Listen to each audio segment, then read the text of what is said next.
Hello and welcome to Chatz, a television podcast, the TV book club hosted by two best friends. This is season 18, Toon Couch, Toon Madness. That's like kind of profile, cool thing. We go to commercial, we come back, it's the same image again. Listen, what's zanier than trying to pick our next Chatz season from a huge pile of 64 different animated series? Well, the series themselves, of course. And then it's like the other way. My name is Magellan, and they're here to podcast in the name of God. Ye not guilty. It's Allen. I think that my young anime tastes were in fact influenced by little phrases like that, where it's like, this doesn't have to mean literally anything. I think you were in your notes, you can just say whatever you want. Yeah. It's like, okay, cool. That's my favorite thing ever. Thank you, Magellan. I'm happy to be here. I'm excited to talk about more anime with you, more mecha cartoons. Yeah.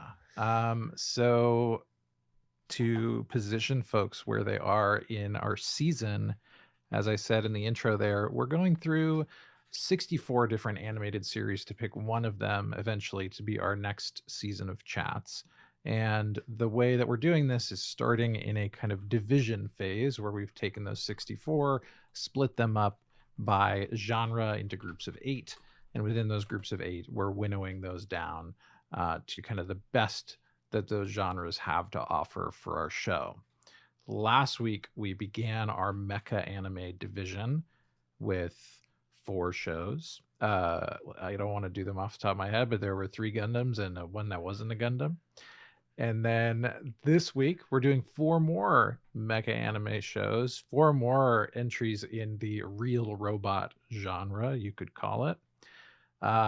In alphabetical order, the shows that we watched for this week were Armored Trooper VOTOMS, Fang of the Sun Dougram, Patlabor on television, and The Big O.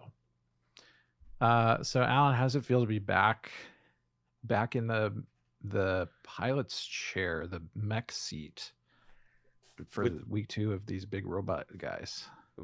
Back in the chair with the interface that is specific to the machine that I'm in and lets me control each body part bespokely.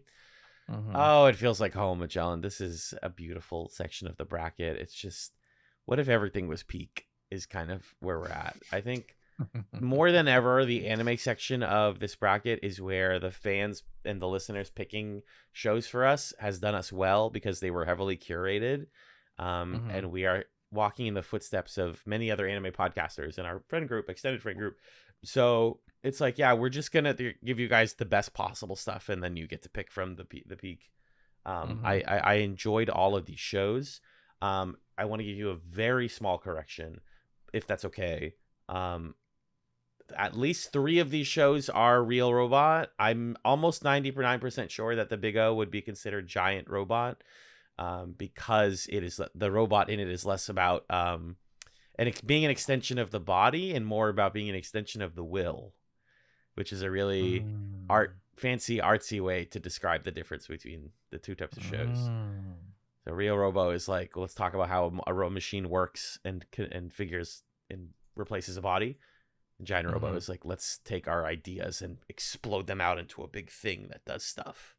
But yeah, otherwise, yes, I'm absolutely thrilled to be here. These are just some fantastic shows, and we never really get to do this kind of thing on the pod. Like, it's really exciting to get to dip into a genre that we've been familiar with for like so much of our lives and never got to actually cover. So, I was watching these yesterday, and I was like, I'm just happy that this is happening, that this made it onto Chats. This is a Chat season, Yep, I agree.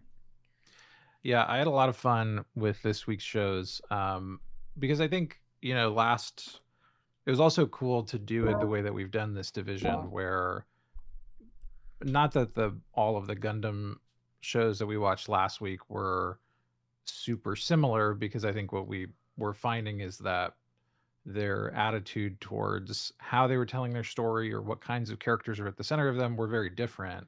Yes. But um there were just kind of like design elements or storytelling elements or genre elements that were common across them. So that was kind of one way to slice mecha anime. And then we're slicing it almost perpendicular today, where these shows, uh, three out of the four are from the 80s. Yep. All of them are within like I don't know, about a 15-year span. Really, the Big O is a bit of an outlier here. Yeah. Um, but all four of them are about like different kinds of mechs, different origin stories, and different reasons to exist in the world. So I thought that that was really cool too, that we could like pick a different quartet, and in so doing, it's kind of a different lens on the genre and like what about it would be cool to discuss in our format. Yeah, exactly. Like the Gundam shows are all like, what is this concept filtered through different eras?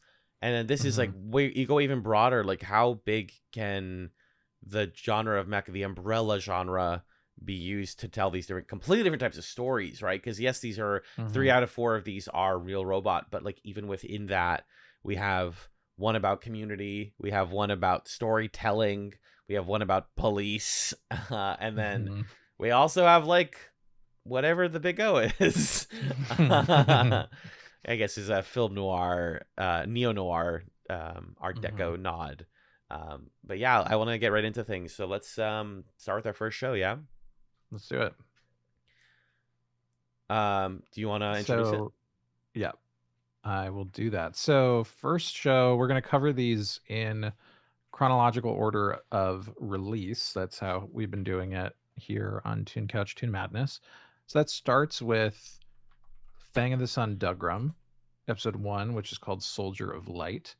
It was written by Hiroyuki Hoshiyama, Ryotsuke Takahashi, and Hajime Yatate, directed by Takayuki Kanda and Ryosuke Takahashi.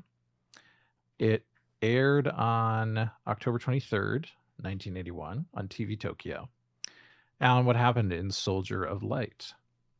In this episode, on the colony world of Deloyer, a small band of rebels fights against overwhelming military forces as the series teases a larger political conflict and the mysterious events that led to their struggle. Hmm. I think it's great that we put the show here in the bracket because these designers, we have, let me get the name of the mecha designer really quickly. Kunio Okawara. Thank you. This is Okawara coming back from Mobile Suit Gundam. This Hmm. is the first show that like reignites like, oh yeah, real robot. Like Gundam did it, and now we're this is another one. Like let's turn this into a whole thing. We're doing military stuff, and it feels very Mobile Suit Gundam in some ways. But I'm really interested in discussing how it's different and how it differentiates itself, mainly in Hmm. this first episode's frame narrative, which I believe the show pretty quickly solves. That's not like the whole show doing that. I think that is at least just the first episode. But I want to talk about that. And I want to talk about the way that it, instead of, having a long opening narration like Gundam does, instead says like, we're just going to give you a little bit of it. And part of the show is going to be about figuring that out, which I think is actually a thread between all 4 of these shows. Is like, we're not going to tell you Hmm. everything immediately. What did you think of Dougram? I liked Dougram. It was interesting to engage with for the reasons that you were describing, because it's one of the first series that looks at Mobile Suit Gundam and says, yeah, we could do this genre where the sci-fi is a little harder. We're not going to say that it's like hard sci-fi per Mm-hmm. se. We're not Mm-hmm. doing like physics calculations or something, but it's, I think, interested similarly to the Gundam series in questions about like, okay, we have this future where we have this really advanced machinery, Um, how do you get those? Who's making them? Who's using them? What are they using them for? What does that imply about the kind of scale of imperial colonialism and capitalism that we can have this kind of machinery? And then what are people doing about that? So I really liked that, and the show's clear interest in centering that story on this band of guerrilla fighters who are showing us that from a real ground level, and not the kind of military centeredness that maybe Mobile Suit Gundam gives you, which I'm sure gets deconstructed in Mobile Suit Gundam, but it's still fun to be like, yeah, this ragtag band. This kind of felt like this is to Mobile Suit Gundam as Star Wars is to Star Trek a little bit to me. Wow. Where we're a little less interested in the kind of, like the Starfleet-esque organizations, and a little more interested in the kind of evil empire and the rebels going against them. This is a little more space opera with like my girlfriend's trying to get to me on a train, but then we blew up the rail lines and she couldn't get to me. They're also doing like the twin sons of Tatooine, so it feels like they watched Star Wars yesterday and then made this show a little bit. It coming out in 1981. We're in the desert.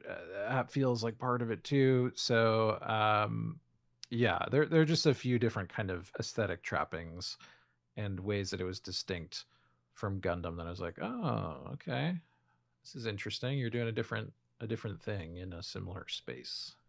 Yeah, that's a great point. Yeah, the painting with a different brush on the same canvas, maybe, or different canvas, same brush. But either way, I think it's those little differences that matter a lot. I think there's no more appropriate way to like Kristen an episode than using my Radiotopia coin, by the way, to crack open my soda can this episode. Oh yeah, we're drinking AWs here on the pod today. Oh yeah. So we've got our boy Kryn Kashim. We've got his girlfriend. You were saying the Star Wars comparison. I love this. It's not that she's C-3PO and R2-D2, but yeah, something else entirely is happening. And just for the perspective of Kryn and the boys and the homies, you're like, okay, yeah, war's happening. We're taking out little bases. We're doing our rebellion. Rebellion's important. That's fine. But then over here, you're like, oh, shit kind of sucks in the background. His girlfriend can't. They're like, yeah, trains don't go out there. We don't trust a young woman on a train. I don't think you're going to be safe going to visit him. So they do a good job of characterizing her in her determination to, disregard those rules. And then this is also the pilot. This introduces the journalist character, right? Yep. I love that too. I'm a big fan of a journalist in something like this, or just somebody who's like, I'm here to cover this, and his allegiance is not super clear right away. You're like, is this guy lying? We still don't know for sure, but I think the preview of the next episode even had him in a mobile suit or had him in a robot. I was like, this guy's gonna do stuff. They could have very easily been like Mobile Suit Gundam was very, very episodic and would probably introduce a character like that and then have them tragically die in the same episode. That's the returning to the Star Trek comparison. Here's a thing, let's get rid of it. In this, it feels like he's becoming a part of the crew, at least so far, in a way that I really like. Yeah, what did you think about the characters, I guess, of this? Yeah, I mean, what I thought was fascinating is you can't really just think about the characters in and of themselves, because the show starts with, oh, look, the mech is dead. The wolf, the lion are dead. Yes. Everybody you're about to learn about in this story is gone. And here's one of the characters back to mourn them, presumably. Solve a mystery about them or something. Yeah. Yeah. So it you get this kind of to continue the Star Wars comparison, this like Rogue One thing, or I haven't seen Andor, but I bet there's a video essay in here about Dougram and Andor, um, and telling a story about a resistance group where you know that by the end of it they will die, maybe, potentially, probably. Mm-hmm. And I think that, that does some interesting things for us storytelling wise, because then we can have these scenes with them where they're kind of like shoving each other around and being silly and being shirtless and being like, aha, we're gonna blow this thing up. Oh my gosh, the driver of the little train convoy is pissing against a rock. This is so funny to me. And you can have all this like levity and kind of devil may care attitude, and then you can like in small ways give them consequences for what they're doing. So with us blowing up the train tracks and Daisy not being able to get out there, the journalist says to Kryn, like, by the way, man, there was some girl from your hometown who was looking for you. I don't know, it's weird. Right. You can experience Kryn being like, oh no, I loved sewing, but now that I have to reap, this sucks. Like, Fuck, what the hell? yeah, it's like the me sewing, me reaping meme. Mm-hmm. Mm-hmm. And yeah, that can have this different kind of weight for you as an audience member, where you're not like, oh, Kryn, hopefully you learn from this Yeah. and grow and change. You're like, no, this is the first step on the path to like continuing this kind of doomed mission where you're going to trade everything for the fight. And so the question for you as an audience member becomes like, okay, well, are these guys just sort of, do they have a death wish? Are they like being irresponsible, or are they really weighing and measuring, no, this is worth it to me? Yeah. And I think that's a cool thing to be looking at, instead of like, are you going to get smarter? It's like, you're going to make the same choices, but are you going to make them for better reasons? Let's find out. Yeah. Yeah, that's a really great analysis. And I think what I know about this show, because this, I think, first episode suffers the most of these four from revealing the least about the show's hand. Yes, I agree. The big things I know about Dougram are lots of characters change allegiances. And as you could tell from the frame narrative, like, this exact crew of people is not who the show ends up with. And most importantly, for, it being a mecha show, the suit that Kryn is in this is not the Dougram. Like, we're not even at the Dougram, the machine itself, yet. And we won't be for like a good while. That is the thing that different Gundam shows have toyed with, is like, when do I actually get the show, the machine that the show is named after? And it's a really fun way to set up, to use the like mecha premise, especially as it was built to sell toys, to be like, you're not even going to see the toy for 20 episodes. And you're like, okay, but what's going to get us there? Why do we get there? Yeah, so I know that's what I know, is that a lot of people like switch sides, and it's similar to VOTOMS. It's like, oh, I thought I was doing this, but I might, this rebellion might not even be it, or this group of people might not be the group. I don't know yet. I love that. I just love the potential energy of Dougram. I think that was the thing that made me, that was the thing I enjoyed the most about this, was like, this episode in isolation is like fine, and I think is by itself kind of like the most generic pilot of these four, but it sets up a really interesting world, and even teases that like, we can tell Kryn is important, and there are government people in the background who are like, yeah, we let those rebels do it, but they're not going to get another mission done. Like, people are monitoring them. People care about this. This isn't just like scrappy rebels who are under the radar. Like, they're being watched by a higher power. And I am very interested in that. Very excited about that. Yeah, this pilot, I felt similarly. It's a pretty slow episode that doesn't show too many of its cards, which can be a good thing and a bad thing. Yeah. And in retrospect, I kind of like this, but walking out of this pilot, I don't even know if you didn't know anything about the show. Like I read maybe the like above the line Wikipedia summary of like this Sure. is Fang and the Sun Dougram story about this guy named Kryn. If I didn't see that sentence, I don't think I could have told you by the end of this episode like who's the main character of the show. Yeah. I like that. I like that they I like it decenter the too. protagonist. Yeah. Yeah. The only indication that it's like this is a guy you should pay attention to is that we have this character Daisy who's like, I got to get to that guy.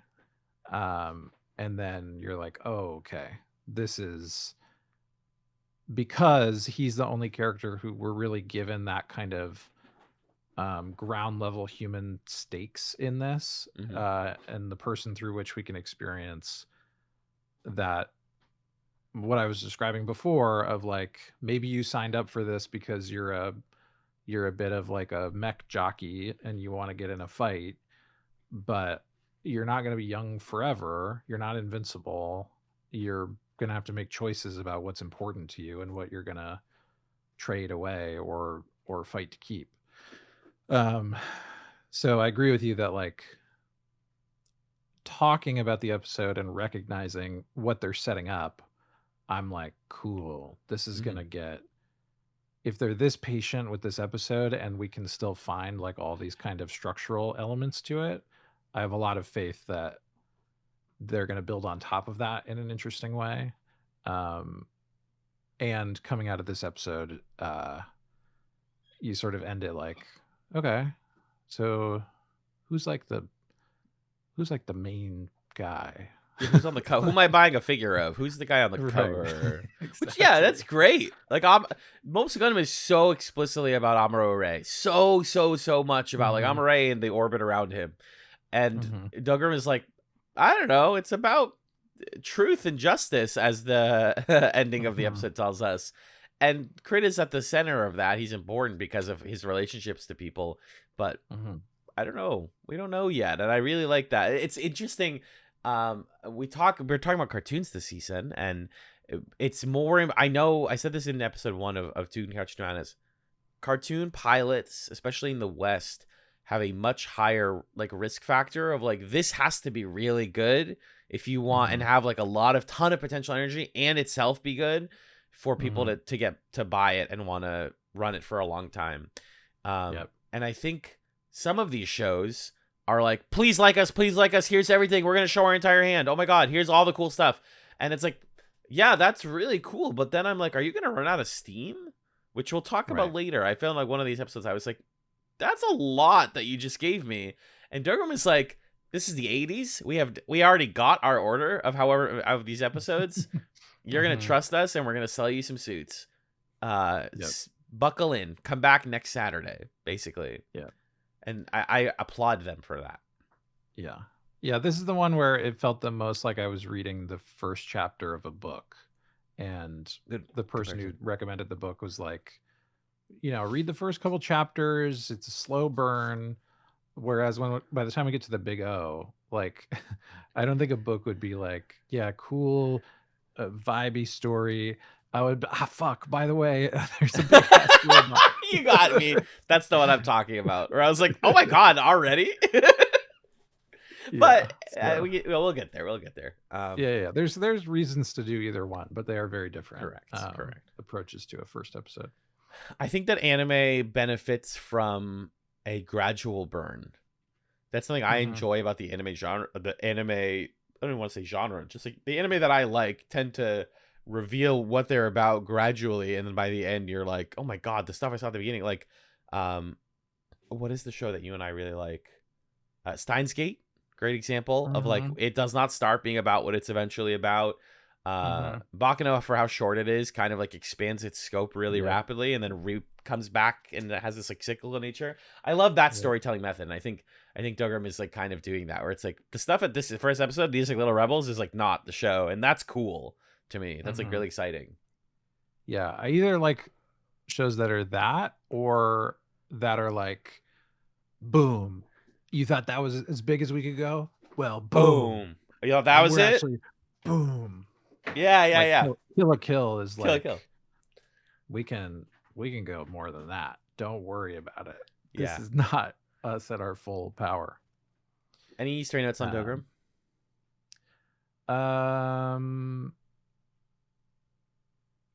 Just it would be fun to someday get to a round where it's Dougram versus Doug. Like that feels like what this season should become. I saw a reel yesterday that was like, here are a bunch of cartoons that have like way more nuance than you think they do. And, you know, they did all the usual ones like, hey, Arnold is about being a kid in the city. And then they were like, Doug is about imagining. And I was like, guys, it's Doug. You don't have to tell me that Doug was like a brilliant show. It just made me think of this podcast where I was like, there's only so much English classic you can do on a kid's car. And I shouldn't say that, because what we're about to do for the rest of the next couple months is English class kids cartoons.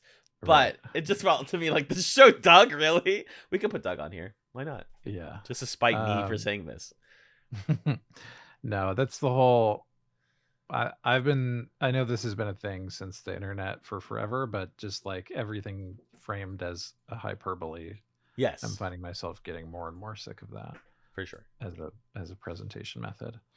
Yeah, I think we covered most of it. This something about the show made me think of Thundercats, and I want to also watch Thundercats this season. So I made a note of that. We'll talk about it. Perfect. We'll squeeze it in.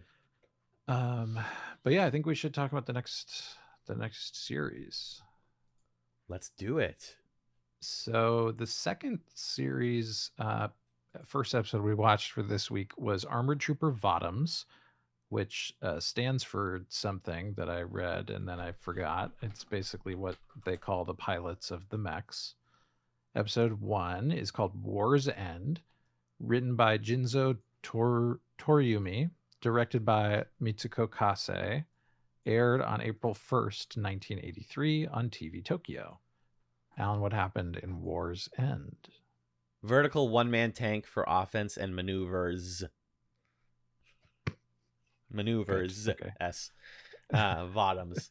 Okay, so in this episode, in the closing days of a century-long interstellar war, elite pilot Kiriko Kuve survives a mysterious mission that turns his own military against him and sends him searching for the truth. Now, I didn't know much about Dougram other than like my Scanline friends really like it and say it rips. VOTOMS was like the first Great Gundam Project sideshow, because what they would always do is they cover a Gundam show and then they half the episode and the other half would be like, we're doing another mecha, just to like broaden their horizons. So when they did VOTOMS, that was the first where they were like, you guys need to be watching this with us. You're hearing us discuss it, but like this show is going crazy. And I was like, oh my God. And I did not, because I just didn't have the time, however many years ago that was. But I would hear the summaries and be like, oh my God, the show sounds remarkable. And like, there's like a specific subsect of abnormal mapping fans on Twitter who like still post about Kiriko Kuve being epic and the best protagonist ever. And I got a peek into the window of where this show goes, and I was like, this is exactly what we were just talking about, where it's like you do not even begin to know and because it's a mystery show, that's what's doing it for me. I love, it's not a mystery box. It's like it's anime Rambo in a way. And I mean that, as for folks who know where VOTOMS eventually goes, I really mean that, like anime Rambo. I love Kiriko. I love how like bleak and liminal these spaces look. I'm obsessed with the Scope Dog, which is the robot that we see in this episode that everybody's piloting. It's a very classic premise of like, I saw a thing I'm not supposed to, and now they want to kill me. But it's it's like kind of gritty.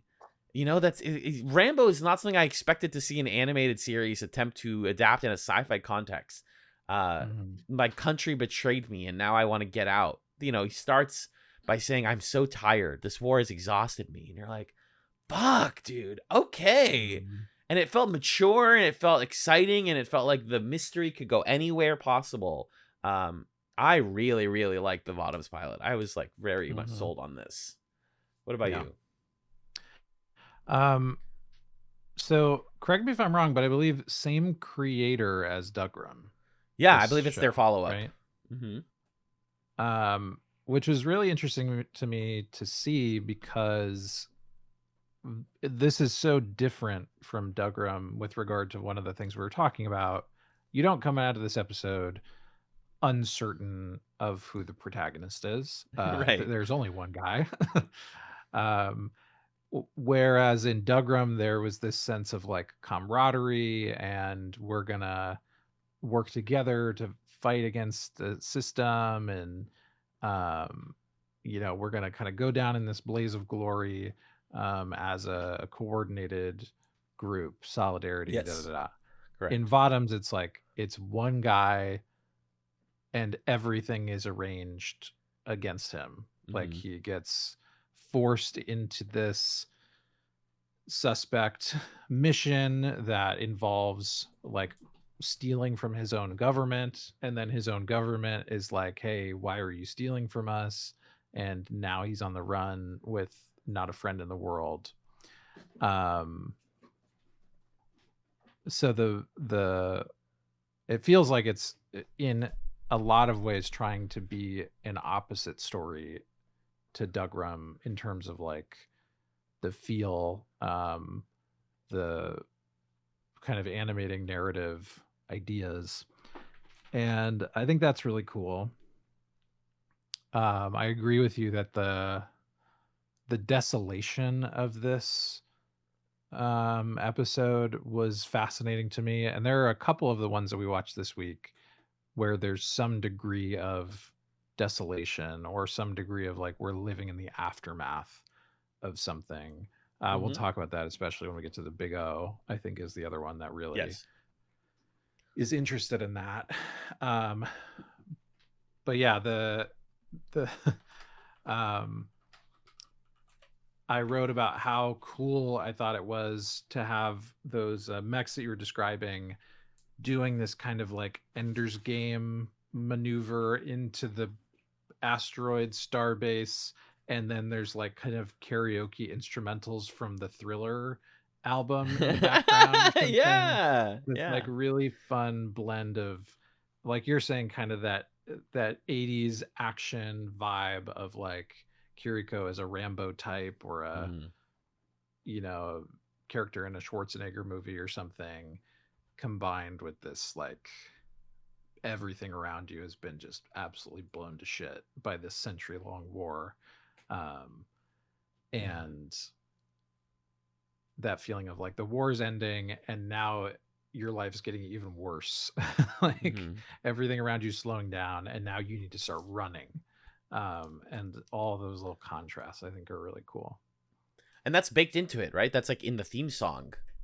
Yeah. And he talks at the beginning about how he's so tired. And this episode is episode 1, War's End, which is so freaking funny and clever. Good title. Because the whole time you're like, okay, yeah, there's been this war, Gilgamesh and Valorant. Like they're fighting for a while. And yeah, the war's cooling down. It's probably going to be over. And then Kiriko's narration at the end is like, this is the beginning of my war against everyone. And I'm like, if this was the 80s, or if this was an 80s American like live action thing, like poof, poof, poof, poof, armored trooper VOTOMS, and that would be like the stinger. And it is essentially the stinger. It's just like it feels a lot more serious. It takes itself very seriously.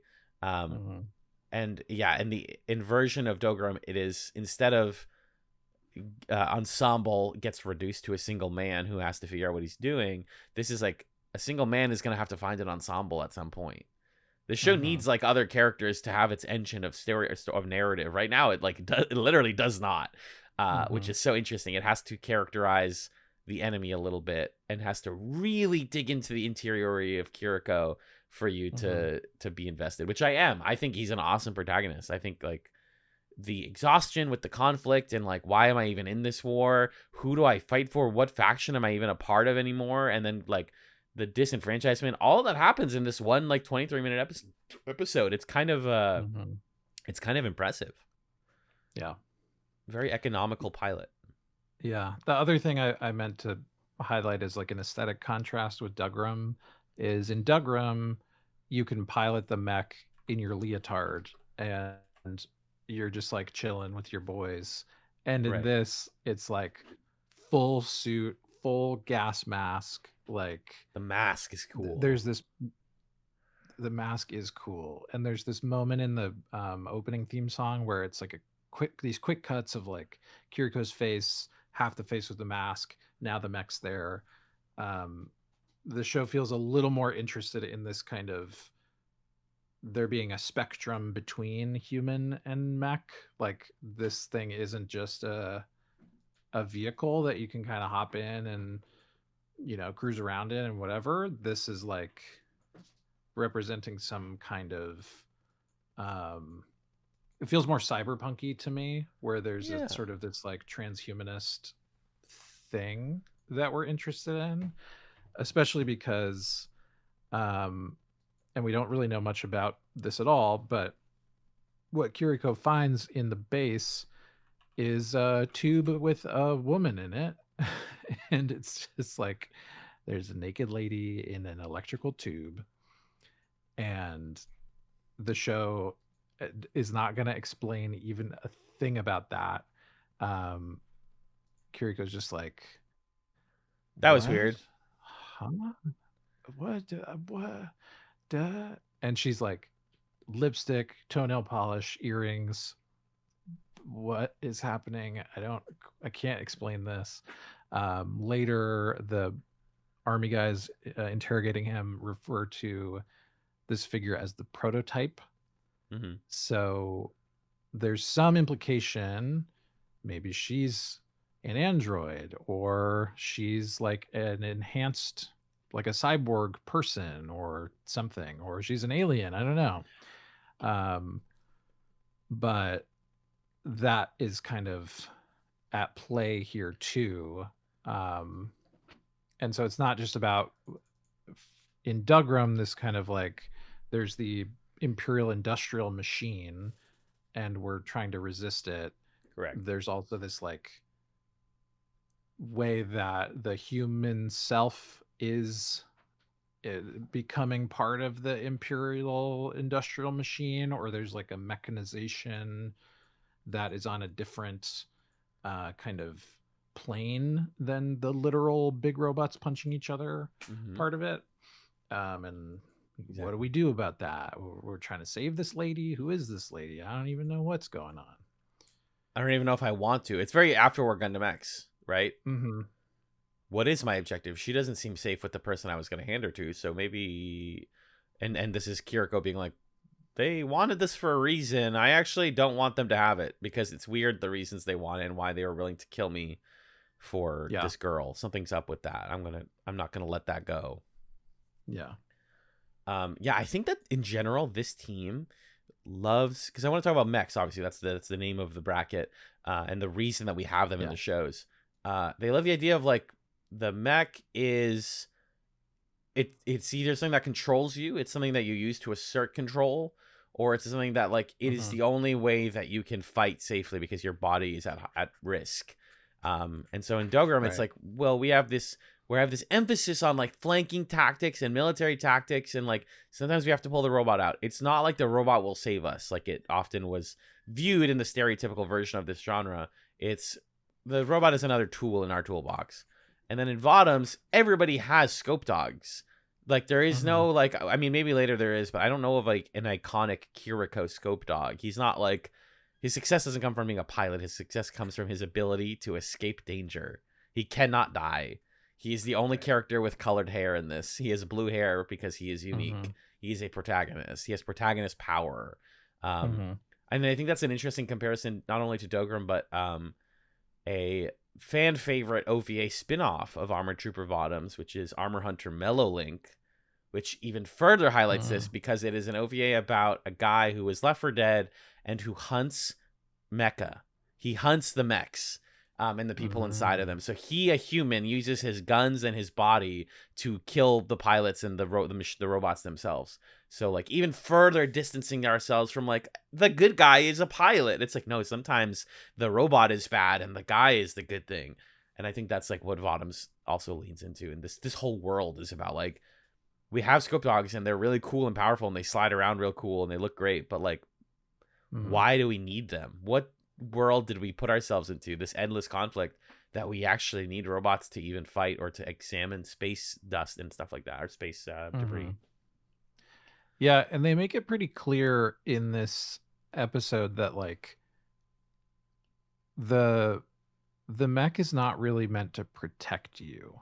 Right. Like it's pretty dangerous to be in these mechs, and they can be disposed of by other mechs quite quickly. Mm. Um, so they really exist for the purpose of throwing machinery and lives at one another in this century-long war. Mm-hmm. Um, yeah, so they have this kind of like mass-produced feeling. They're cool and powerful, but you don't feel like you're important when you're inside one Right. because you were put here to be expendable in Mm-hmm. this giant conflict. And so you have this protagonist who's like, I am not a number. Like, I'm going to Yeah. refuse to be expended. Um, and that is what I'm fighting for. And that's cool. That's a cool mission. I don't want to be another body in this count of endless bodies. Yeah. Stray notes on Armored Trooper VOTOMS, Magellan.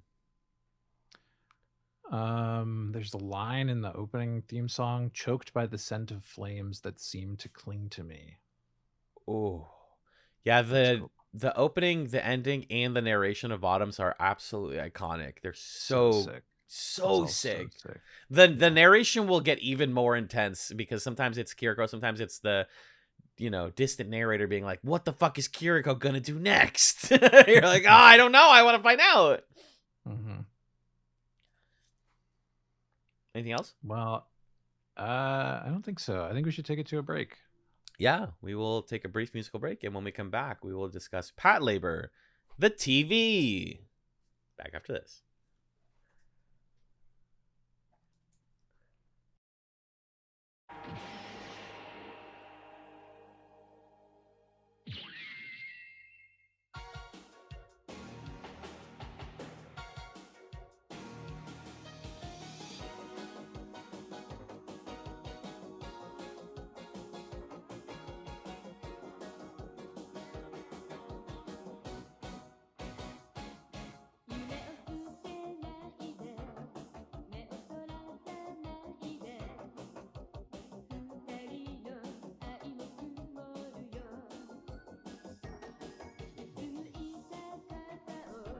Hello and welcome back to Toon Couch, Toon Madness, the show where me and my friend Alphonse the robot solve crimes for the police in 2026, in a future where robots are used to commit labor crimes. We are Chatz Pod. Welcome back. I'm still Allen. That's still Magellan. Hello, hello. Sorry, I don't have anything else to say. I just want people to immediately rock out to the Patlabor theme with me. We're back. We're talking about more mecha, and the next one we're talking about is Patlabor, the TV series. Patlabor, the TV, Patlabor on television, however you want to translate the second half of it. It's the show that came with the OVAs and the movies. It's Patlabor. Mm-hmm. This episode is called Ingram Activated, and it was written by Kazunori Ito. It was directed by Yasunori Urata and Naoyuki Yoshinaga. And it aired October 11th, 1989 on Nippon TV. Magellan, can you tell me what happened in Patlabor, the series, episode 1? In this episode, the misfit officers of Special Vehicles Section 2 get their first taste of giant robot policing when the arrival of their new Ingrams is complicated by a very public labor incident. Do you think they know what they're doing when they call things a labor incident or or labor crimes, but they use a capital L to mean that it means robots? It's so hard to tell. This show Matrix dodges having a point to the best of its ability and fails. Yeah, I found this fascinating. Well, and the other thing to sort of name contextually about the show is like this is the OVAs and the movies that you described, I think, are a separate timeline than Yes. Patlabor TV.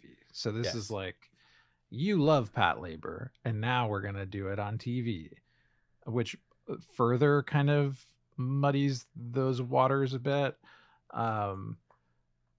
But gosh, when the fact that this starts by being like, we made robots for manual labor. But then the state realized that it no longer had a monopoly on violence. So it created Oops. police robots to patrol labor. It's so explicit about what is just true about law enforcement organizations, which is that Mm-hmm. they are created to fight and regulate people power. Mm-hmm. Like they come out of union busting Pinkertons. They come out of like the patrols that capture runaway enslaved people. Like these are the roots of police Mm-hmm. in society, is that they are fundamentally kind of anti proletariat organizations. And this show is like, yeah, totally.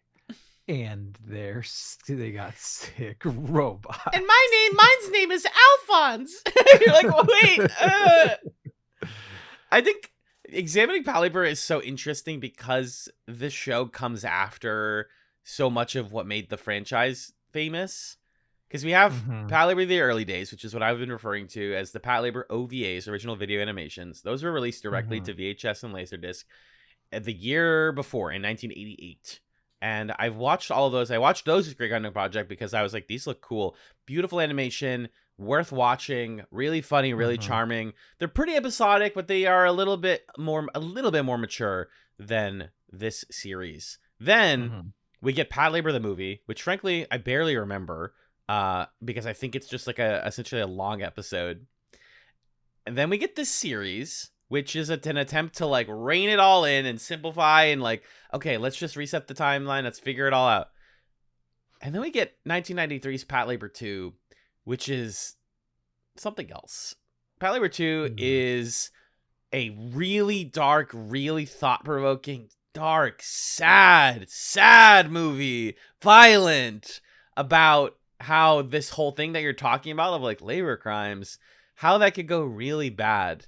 And watching this show after, like, I'm a big fan of Patlabor 2. I didn't like it the first time I watched that movie. I thought it was too slow, and then I watched it again. I was like, oh my, it's like Blade Runner in that way, where as you watch it more, you're like, oh wow, this is really smart. Going Mm-hmm. back to this, finally, I was like, oh, this is a kid show. This is they made it, or maybe it's an adult show that they turned into a kid show, or it's the other way around. But the maturity levels are all off the charts, and the seriousness levels with which how they talk about robots, Mm-hmm. crime, Japan, the social commentary, whether or not they wanted to lean into that or just lean into the fun of like, we're all fun cops on a journey together, Mm-hmm. is like series dependent, extremely series dependent. Interesting. Yeah, Patlabor 2 is worth checking out, Magellan. It's bonkers and so Yeah. beautiful and so sad. Yeah. Anyways, Patlabor the Series. There's a new girl and the police. This is Police Academy. This is like a Police Academy sitcom, basically. Mm-hmm. Mm-hmm. But one of the things that does connect it to all the other Patlabor stuff is like, it's so freaking gorgeously animated. Oh my god, I love looking at this show. Yeah. I could watch this theme song where all the guys stare at each other. I could watch So cool. the drunk guy in the labor at the beginning fight the other guy and punch his labor in the face. And then just the sequence where Izumi like chases after the truck for 15 minutes of this episode. Mm-hmm. Oh my god, every single step of that, every animation choice, every little flourish. I was like, this is like peak. We're in the late 80s, so like we figured out what 80s anime looks like and we have perfected it. It's like Mm-hmm. workmanlike in how good the show looks. You can Mm-hmm. get over the fact that it's not very deep because like it just looks stunning. Mm-hmm. What did you think overall of this one? I really enjoyed it. I thought it was fascinating. It is a rich text because of everything that you described, where there's such a dissonance between the ideas and the content, the themes we're putting out there, and then what we're doing inside of it. I couldn't stop thinking about Brooklyn Nine-Nine watching this show. And about like kind of that turning point in you know, I don't know if it was 2020 or whenever it was, where everybody was like, "Oh my god, Brooklyn Nine-Nine," and then it kind of became more in vogue to the whole ACAB thing. Yeah. And then people are like, wait, oh no, I've been liking the cop sitcom, and now I don't like it. My little But it's oofies. fun. Oh, it's so cute though. And that's what's going on here is it's like Police Academy. This is a very 80s in like kind of native to the 80s thing, I think, of like they're cops, but they're cute, and Mm-hmm. that's fun. Um and all the characters are so likable. Yeah. And what I think what I really enjoy about this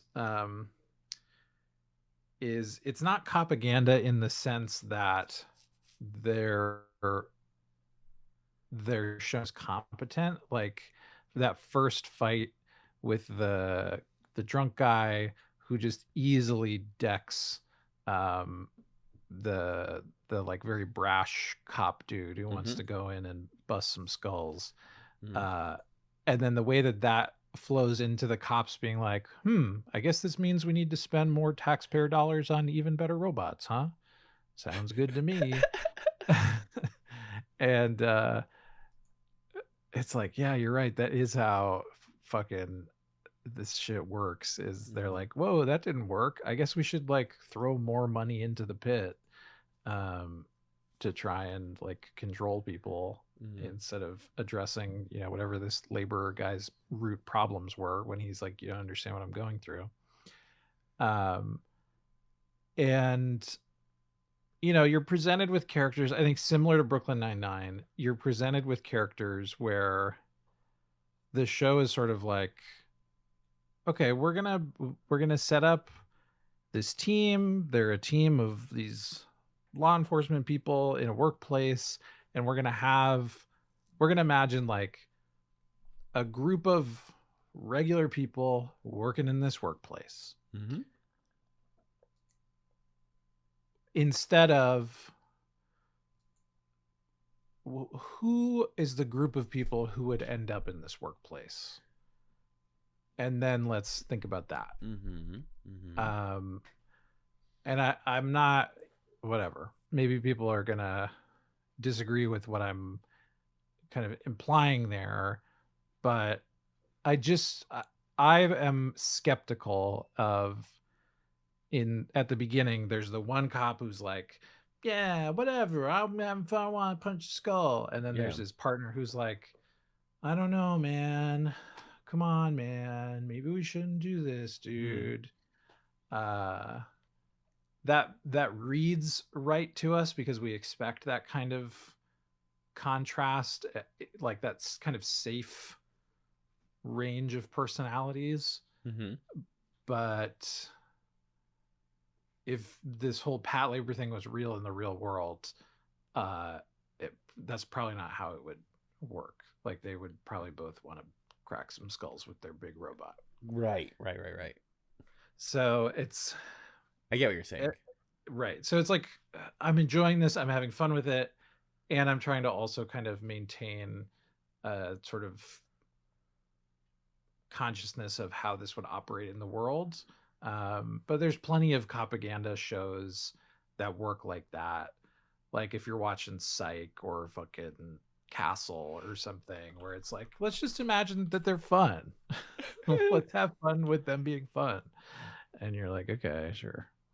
Like, why do you like Law and Order? Like, do you watch Law and Order for the cases? Yeah, sometimes, but I also, people like the characters on Law and Order. And Yeah. liking the characters means ignoring or preferring that and caring about that more than the material reality of what being a cop is. That's like why propaganda works in theory, is it makes you not think about the bad side and just makes you think like, isn't being a cop kind of cool? Aren't they doing good Yeah. things? And it makes you think like, oh, and this must be what the cops are like. Yeah. Which I'm Right. not saying none of them are, but Yeah. Well, it makes you, because so much of police work, at least in the United States, and like we have to acknowledge that like Japanese cops are also sure. have lots of corruption issues, but like function differently. Um, Right. he's about obfuscating what the actual work is, because a lot of the actual work is like manipulating things like overtime to like just leave people on the street so that anything that even vaguely resembles a crime can be called in. And like broadening what it means to be doing illegal stuff so that those people can maintain their high pay levels and feed their own egos and feed their own desire to assert power. And like Patlabor's just not about that. It's just not. No. But like you said, like it's just hard to not see it. And that's why I like the movie so much, is because fucking they got Mamoru Oshii to work on them. That's like the Ghost in the Shell guy, the guy whose work inspired The Matrix, like the noted very religious guy Mamoru Oshii, to be like, what if I did a take on Patlabor? And like they do go like, well, this is like fundamentally evil, and like the rebels have a very good reasons to do X and Y and Z. That's again why it's just like the show feels like a propaganda poster for the real world. You were talking, I think, last week about how Mobile Suit Gundam felt like it was like an animated propaganda poster. And I think this show is that as well, where it's like, don't worry about what the cops are doing or why they're stealing, the other guys are stealing this labor. Just pay attention to Izumi, like her heel fell off and she really wants to get on this truck. And like, isn't she cute? Isn't she fun and cute? She named the robot Alphonse because it's a fun name to say. And she is cute. That's the problem, is she fucking rocks. I love her so much. She's awesome. She tries to jump off the motorcycle to get on the truck, can't do it. Then she steals the other cop lady's cop car. It's great. She says, we'll talk about this really later. Fun. And you know, it's entirely possible. And I'm still reserving this hope that this is a bit of what they're doing, because there's enough in this pilot where they're making the police look stupid or like kind of incompetent, ridiculous. The captain who just like cannot give a fuck about any single thing. All of the cops who get stuck in traffic trying to go deal with the situation. You know, I think there's enough of that going on here that there's an investment and an interest in police officers as people who could develop a class consciousness. Like they are also piloting labors. And that's a thing that we could think about. So maybe it's the case that Noa Izumi, she's going to join the force and realize, oh, this is not what I imagined it to be. Right. Like, oh, now I'm finding myself in situations where there's just like, how would she have interacted with that scenario from the beginning of the episode where there's this drunk guy and this laborer?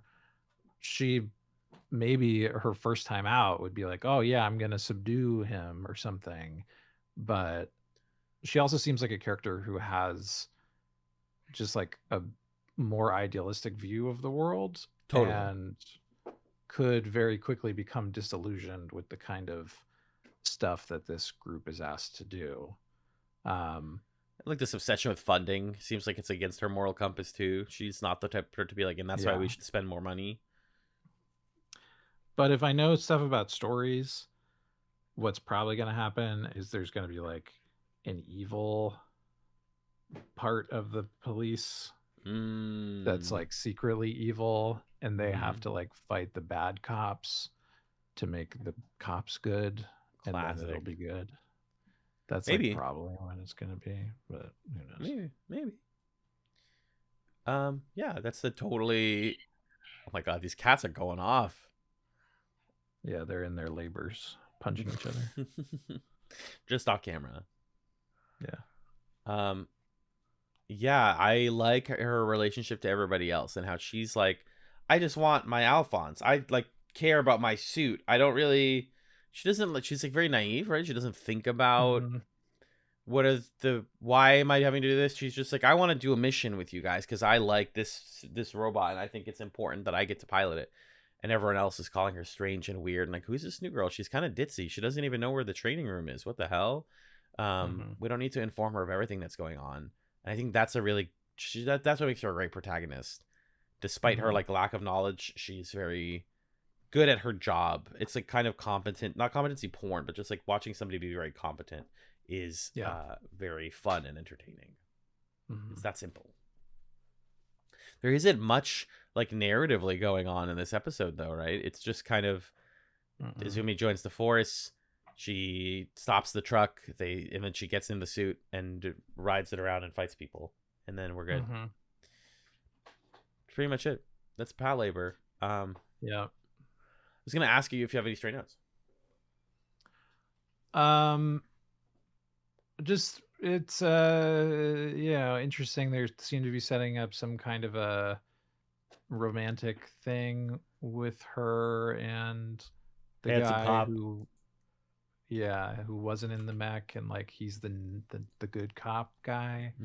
I'm not super interested in that, but they play the love theme from Patlabor in that scene, so they clearly want us to care about that. I don't know. I had a lot of fun watching this show, and I'm feeling very conflicted about it. And maybe that's worth confronting more. We'll talk about that when we get to our picks, I guess. Yeah. Anything else? No, I think that's it. All right. That brings us to our last show of the episode. We will now be talking about 1999's The Big O. Specifically, the first episode of The Big O, which is called Roger the Negotiator. This episode was written by Chiaki J. Konaka and directed by Ikuro Sato. And it aired October 13th, 1999. We've jumped 10 years into the future on the Wow Wow Network. Magellan, what happened in the first episode of Big O?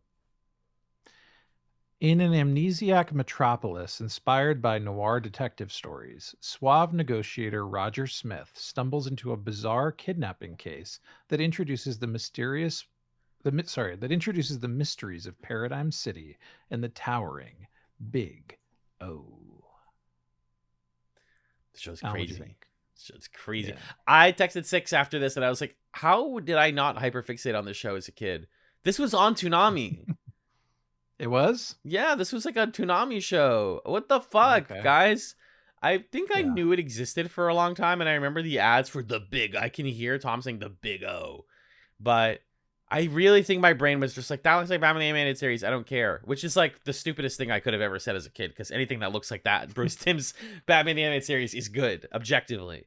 And I read about it, and these creators were, in fact, directly inspired by Batman the Animated Series. There's like a lot of errata about this show and how it came to exist. This is a Sunrise production. It, like, people think, oh, same animation studio. It is not the same animation studio, but the visual similarities are striking to the point. Like, so Batman the Animated Series' is most famous like visual flair, besides like the dark outlines and the, you know, iconic art style, the art deco-ness is I believe it was like they drew on black backgrounds to maintain a sense of like dark, sad nighttime all the time. And parts of the Big O felt like they were doing that too, where I was like, this just feels sad and bleak. Talking about liminal spaces, the city, Paradigm City, is such a depressing little city, you know? But I think what works and what kept me engaged was like, Roger is a fascinating, hilarious protagonist. He's one of our silliest of these four. And the mystery at the center with Dorothy, the android, went in directions even in this episode that I did not suspect. And I was like, this is great. I just have concerns about what we talked about earlier, which is how long can you maintain this level of hype and pacing before the show runs out of steam? That's a legitimate concern of mine. What about you? What do you think of this episode? This was such a fascinating melange of stuff, just like, and it felt more like you know, to use chemistry terms, more like a mixture than a solution. Which is not necessarily a bad thing. It's more like a soup than a drink. You know what I'm saying? Like, you gotta use a spoon for this. Sure. Because it's not just aesthetically similar to Batman the Animated Series. It's like rich guy protagonist with a butler in his mansion doing vigilante type stuff. He's got a fancy high-tech car.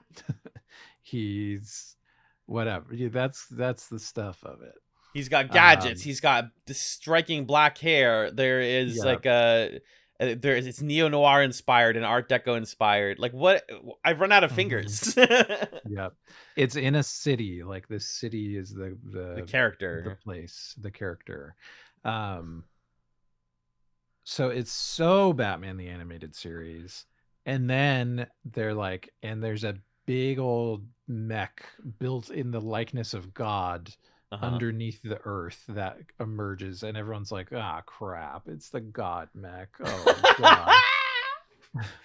And then it's also this like Blade Runner thing of there's android people, and now we're starting to not be able to tell the difference between the android people and the human people. So it's all these things that I find really intriguing put into the same story sauce, and I can still distinguish all of them. Like, but I don't know if I like that or dislike that, because I kind of want to know more. And part of me wonders if like the opening episodes or arcs of the show are about like blending those things together. Like, we're going to show you the ingredients, the constituent parts here in the pilot, and then we're going to start to integrate them. Because even right here in the first episode, when we meet or when we learn more about Dorothy 2, and then we learn we got to fight a giant robot, and that's Dorothy 1. So it's like these things are not unrelated. And also this giant mech is related to mysterious past of the city. Yes. So there is some implication that like all of this is connected. But they're presenting it to us in a very disconnected way up top. I don't know enough about this show to speak much more to that, but I have to imagine that that's a pilot thing where they're like, let's get a little bit of everything. This is our sample platter. It reminds me of what we were talking about with Western cartoons, where they're like, give me everything that's going to sell the show. I need the toy. I need the visual art style. I need the film noir. I need the girl. I need every main character in this. And it's dense. This is a dense, and not like exhausting, but just like, wow, every 2 minutes like there's something new is happening and a new idea. And like also the city is ancient and it has no history, no remembered history. What does that mean? Don't worry about that. I have a car. Okay, don't worry about that. I have a mech. Don't worry about that. We're fighting another robot. You're like, I don't have any time to like grab on to anything in this show yet, and that's why I'm concerned. Like when it comes to eventually we're gonna make a decision here, I'm like, this is great, but you can't do all of this for 50 episodes. You can't. Right. Or if you do, then none of it's gonna feel like it's deep. It's gonna be wide but not deep, you were saying earlier. Yeah, I felt like when the Big O came out, it was like, it is now mecha time. We just have to put that in because it felt like mandated, almost like in a Power Rangers episode, like the Zord has to come out now. Yes, right. And I want this show to go deep because the world seems extremely interesting. Did you catch the comparisons? I know people also made it to Cowboy Bebop. Did you feel that similarity as well? I could see that. I think maybe similar. Roger Smith has a kind of Spike like build to him. And I think there's a similar almost very 90s protagonist like detachment. Yeah. And I guess there's probably some aesthetic stuff with like the music that people are pointing to. It's jazzy. Yeah. I don't know. What else did you latch onto in this episode? I love this idea of a city that lost its memory 40 years ago. That is really cool. Because 40 years is such a fascinating amount of time where a lot of the people who are like going to be the movers and shakers in the story, they've only ever lived in this world where it's like post memory loss Mm-hmm. time. So they're aware, like our Roger Smith, there's no way that he's older than 40. So he's aware that there's this thing that happened in the city's past, but he's never lived in a version of it prior to that. And I that's just really fascinating to me to think about being a character who you grow up Bless you.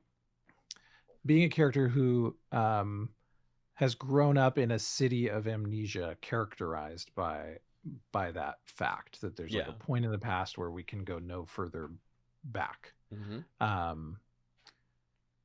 And for that to be the case in a world where, like we talked about earlier, desolation is such a big part of the aesthetic.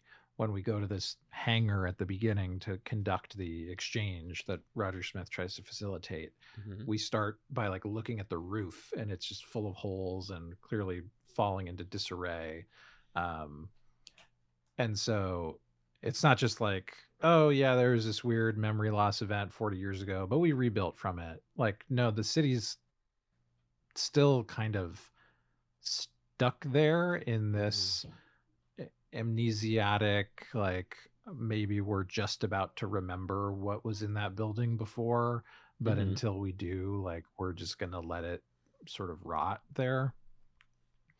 um that was probably the thing from this that I world building thing that I was the most interested in. And like not interested in there being a big mech. It's like, okay, I don't need that. I guess here's my big question for you as a Yeah. fellow like enjoyer of stories and occasional storyteller. Yeah. When you hear about Paradigm City and what it used to be, do you feel like in your interest in watching this show, is that defined by wanting an answer?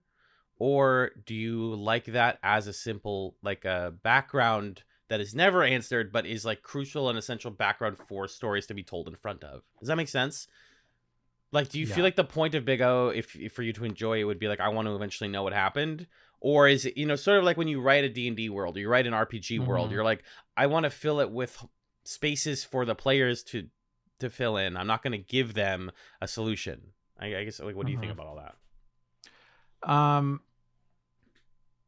To me, I think what's so appealing to me about it is it feels like kind of the perfect balance between the two, where I definitely want an answer. Um, like let's compare it first to Armored Trooper VOTOMS, right? You Mm-hmm. have Kiriko, he opens the tube, there's a naked lady in the tube. Oh my god, what the hell? I want that to be answered, and I want it to be answered within the first like arc or two of the show. You don't have to tell me everything about what's going on there, but you need to give me some, like he meets her again and is like, "Whoa, what the heck? You're a robot?" or I don't know. And then we can Mm-hmm. sort of follow the details of that and unravel it from there. But like that's a show where, you know, it wouldn't work if we spent the whole series being like, and somewhere there's a lady in a tube, but we're going to tell this story over here. Um Mm-hmm. Whereas,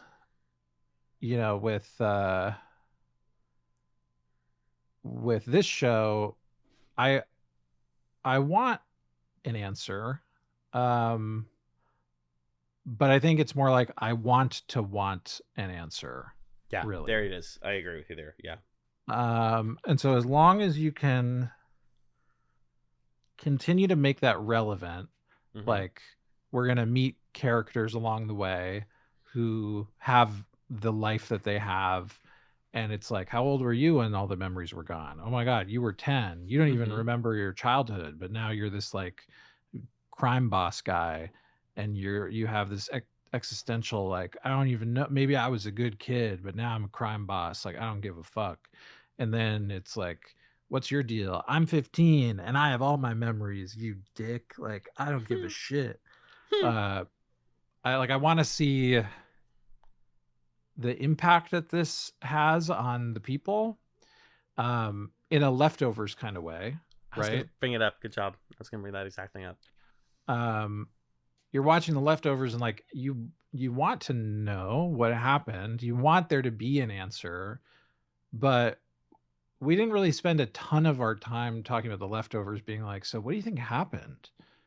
Because that's not really the point. The point Mm-hmm. is this thing happened, and now we're going to tell the stories of people who are living in the aftermath of it. And then eventually we'll know that the story's over because the story will like address that directly.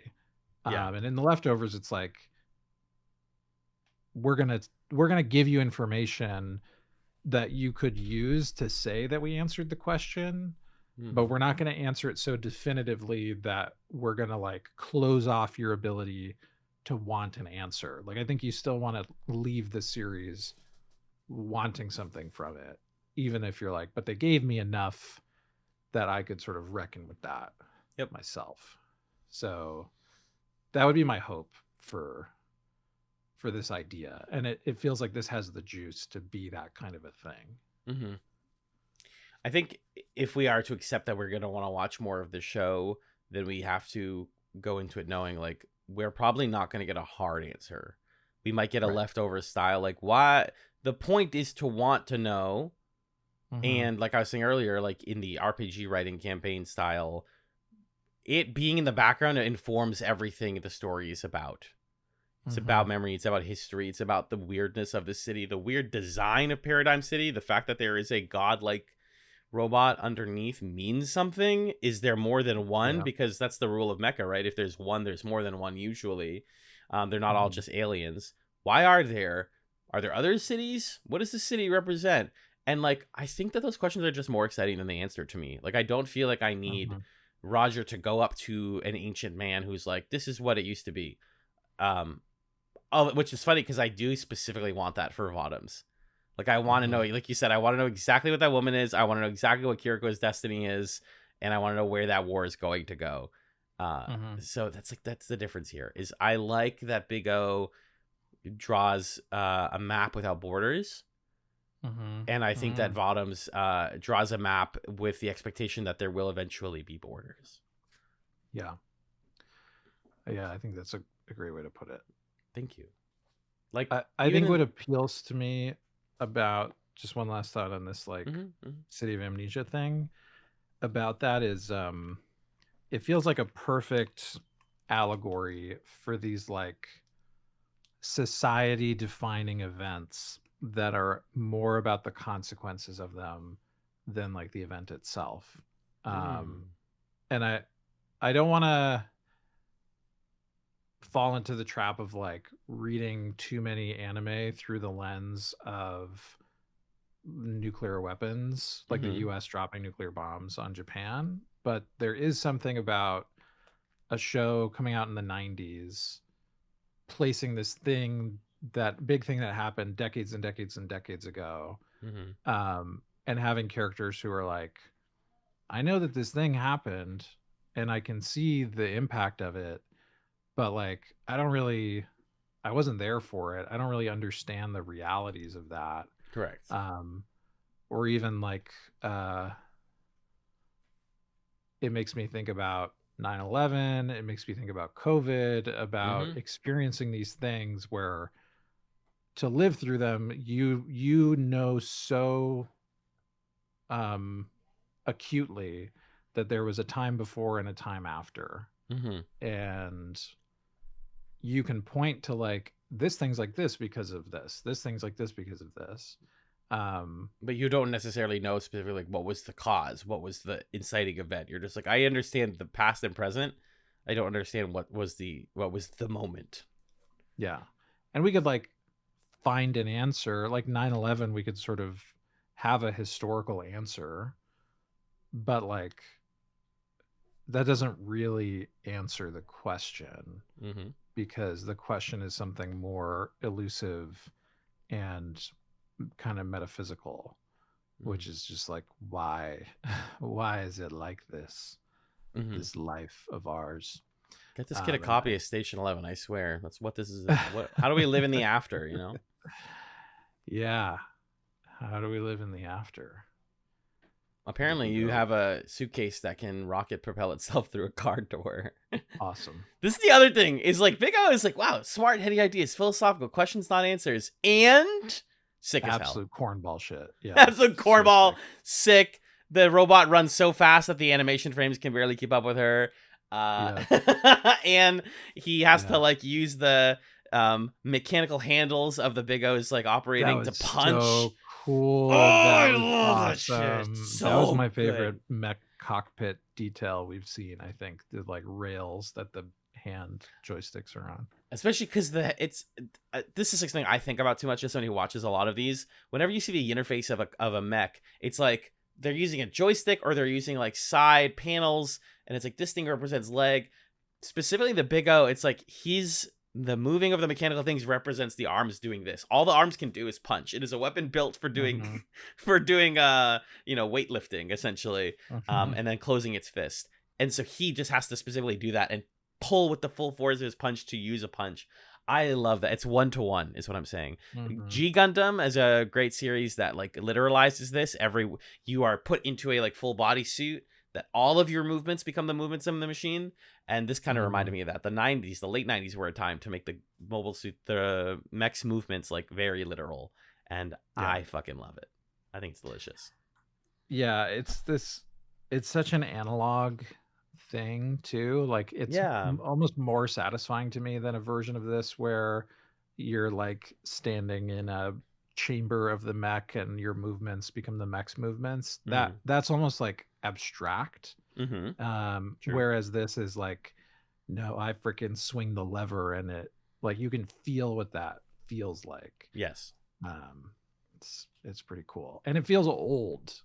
Like all of his other stuff, his little watch that he uses to like shoot the missiles out of his Batmobile, it's all like these digital interfaces. But then the Big O is this chunky dong dong punch boom dong kind of a thing. It's a rock'em sock'em robot. Yeah. He says bingo. That's fun. Any other stray notes?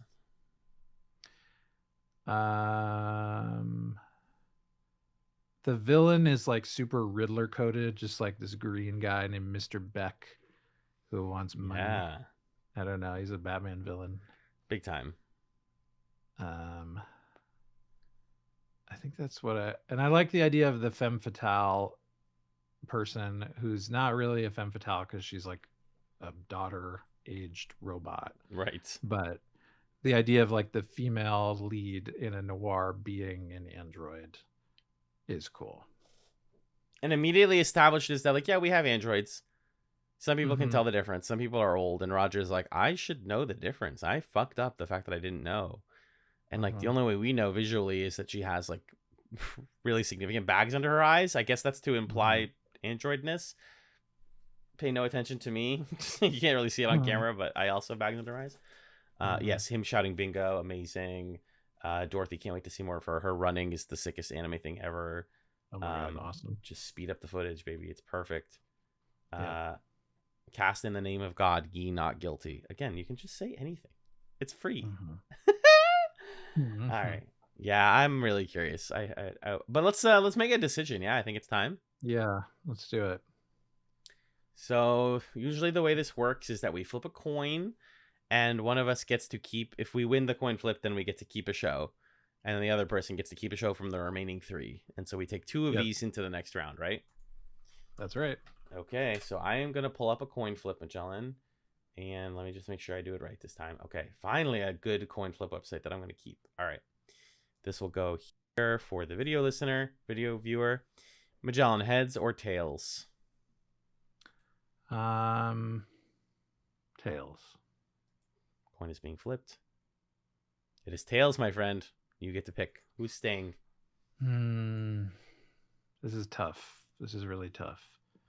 I like going second because it's kind of like in Pokemon where I need to respond to what you did, I don't want to make a raw decision.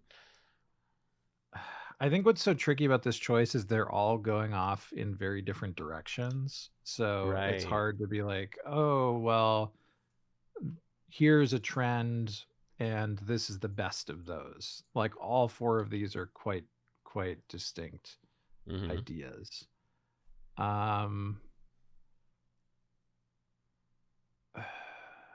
And which of these is going to go against the Gundam shows that won last time? Right. I think for me, if I'm going to have to go through it like kind of process of elimination. Sure. I think the Big O is intriguing to me, but also feels the most like I have the least confidence in what it's going to give me on my next visit. So I'm not so sure I want to pick that. Fang of the Sun Dougram, we had a lot of great things to say about it, and it's like a zone of story where it's like me doing a rebellion with the boys that I just don't know that I want. So it's between VOTOMS and Patlabor for me. Okay. And I think I'm gonna pick Patlabor. Magellan said I'm pro propaganda on the podcast with their whole chest. That's crazy. It's so interesting. Oh, you're right. A weird show. And it potentially winning means that you could watch the OVA in the movies and see it go way deeper. True. All right. Yours is Patlabor the TV. Congratulations. Yeah. I think this is an easy pick for me then. I'm picking Armored Trooper VOTOMS. There you go. Yeah, I agree. I think the Big O. I wrote to 6. I was like, I think this is the best show we watched I was like, I fucking love this. I think this is one of the best things we watched for this. And then I was like, that's worrisome that I'm like this hype this early. Like I need to. Part of Toon Couch Toon Madness is a show that we're investing in.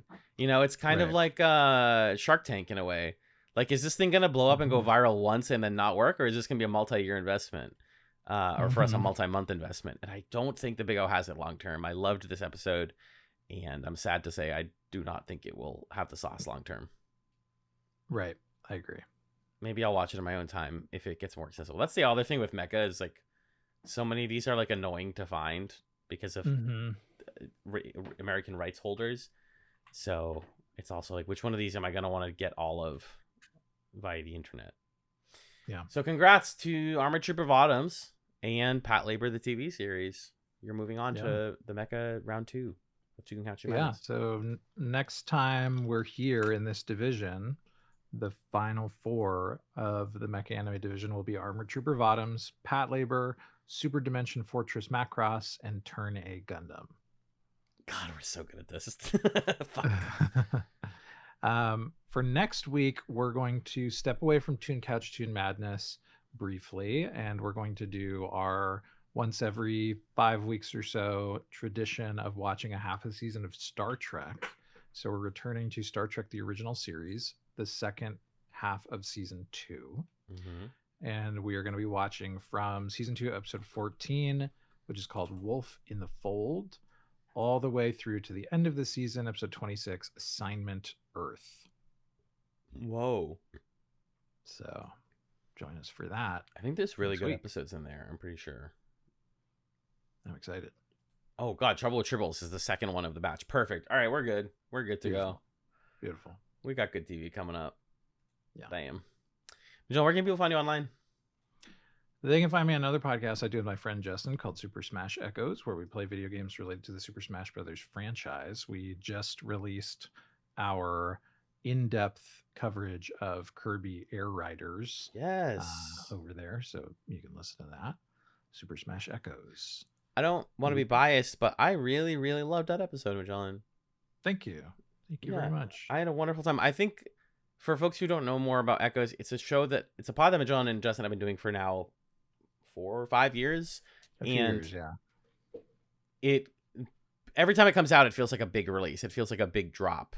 And it's exciting and they're huge. And Justin and Magellan are 2 very passionate people who think in really interesting ways about games. And I think that if I'm going to listen to a games podcast, I might as well listen to people who care so deeply about things that are at face value so simple. Like, did you think you could get 3.5 hours about a Kirby racing game with 1 button?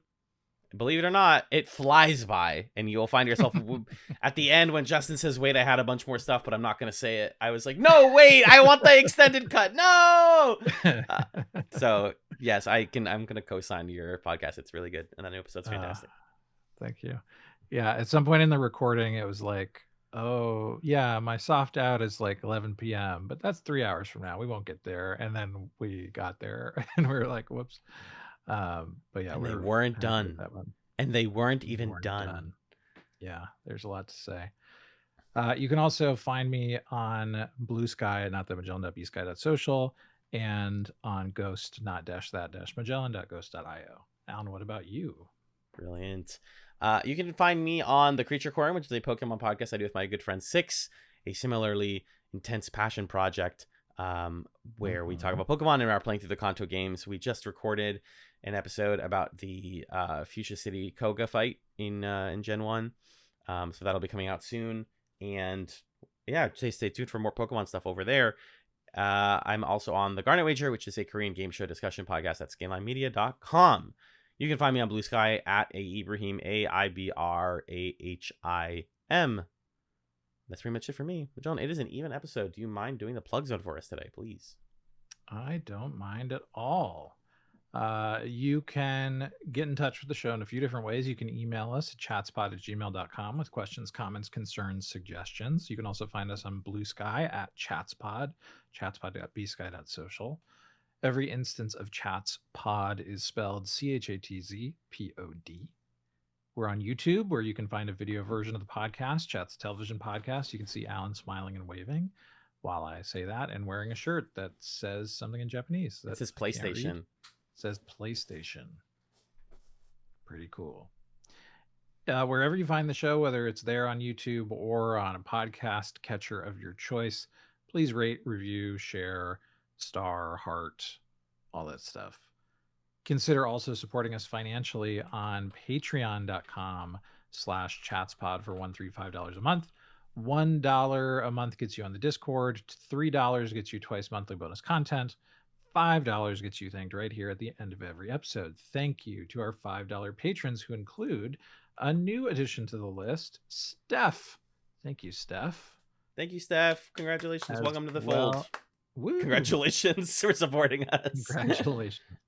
As well as Stefan, Six, Noel, Nick of the Brothers at Infinite War, MP, my mom, Marcus, Lee, Kyrie, girlfriend of the podcast, Kelly, Justin, Jen, Felicia, Emrys, Emily, Arthur, and fiance of the podcast, Amanda. Thank you, folks, for supporting the show. Thank you also to Camilla at Camillastrator for our podcast art. Now it's time for our Chatzums, recommendations for you to snack on between now and next time. Alan, what is or are your Chatzums for this week? So now that I'm not playing the Pokemon TCG very actively, I'm on a hiatus because of the summer break and a bit of burnout. I've been playing a lot more video games. It's been nice to return to that hobby. And I have one album and two quick games, or actually one game, one album, and an anime. I just realized these are not even all games.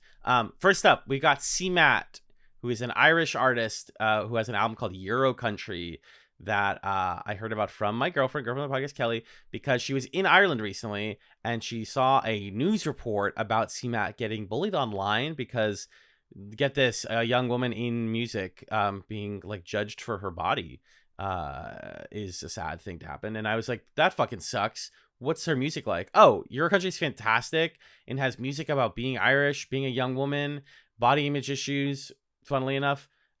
It's so good. It's very jazzy. It's got some pop sensibilities.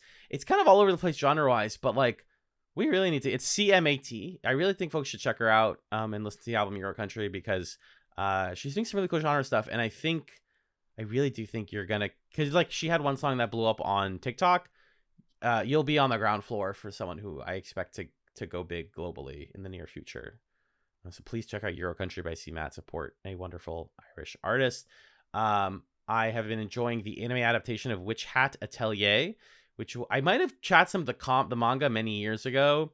It took a long time for them to put the anime out, but it's currently airing and I've been watching it before bed. It's a wonderful show to watch before bed. Essentially, quick elevator pitch, young girl discovers that she can do magic by, and in this world, magic is performed by drawing. So your art becomes magic spells, and you draw runes on paper to make magic. And she goes to magic school with her cool magic teacher and the other girls at the magic school, and they have a fun time. It's weird, it's a little creepy, but it's very cozy, and the anime is stunning. I love it. I'm really enjoying Witch Atelier. Lastly, and this is another Chatzum that's like for the sake of supporting the artist at the center of it, Yacht Club Games, who famously put out that game Shovel Knight a couple of years ago. Wonderful, wonderful platformer. Just put out their latest game, Mina the Hollower, on Switch and PC and Xbox, I believe, on everything. This is awesome. It is very much a modern day Legend of Zelda Link's Awakening. You're playing as a little mouse. She's a hollower. She performs spells. She is rescuing a town full of villagers that were like cursed, and you pick one of 3 weapons at the beginning, and then you go on a Zelda adventure. I've played about an hour of it, and I'm in love. And Yacht Club have specified that this game needs to sell a lot for them to stay afloat. So please, please, please, if you are remotely interested in interesting takes on top-down, like Game Boy Color style visuals or unique puzzle action games, please purchase Mina the Hollower. Support indie developers. We need more games like this, and the game fucking slaps also. Great music, great visuals, great gameplay. Love it. Mina the Hollower. John, what about you?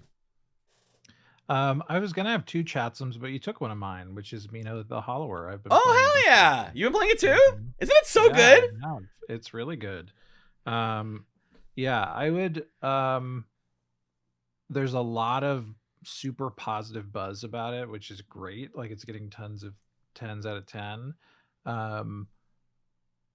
I would say to people, it's hard. It is hard.